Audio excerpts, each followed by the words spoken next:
हरिओम. भगवन नाम महिम्याचे वर्णन करताना पूज्य बापूजी त्यांच्या सत्संगात सांगतात की एकदा उडिया बाबा, हरिबाबा आणि आनंदमयी माता हे परम मित्र संत एकत्र बसले असताना एक मनुष्य तेथे आला आणि त्याने विचारले की भगवन नामाने काय फायदा होतो?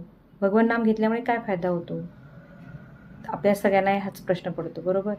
तेव्हा उडिया बाबा म्हणाले की भगवन नाम घेतल्याने काय फायदा होतो? बस फक्त फायद्याचाच विचार.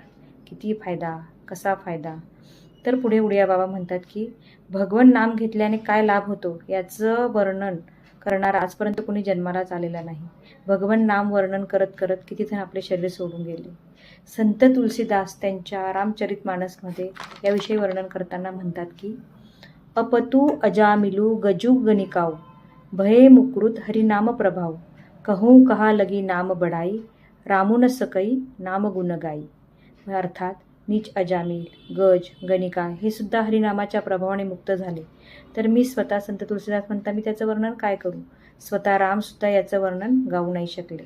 यावर संत कबीर म्हणतात की अजब राज है इस मोहब्बत के फसाने का जिसको जितना आ गया गाये चला जाता है. याचा अर्थ की भगवन नामाचा महिमा हा अवर्णनीय आहे. त्याचं जितके वर्णन केले जाईल तेवढे कमीच आहे. हरिओम.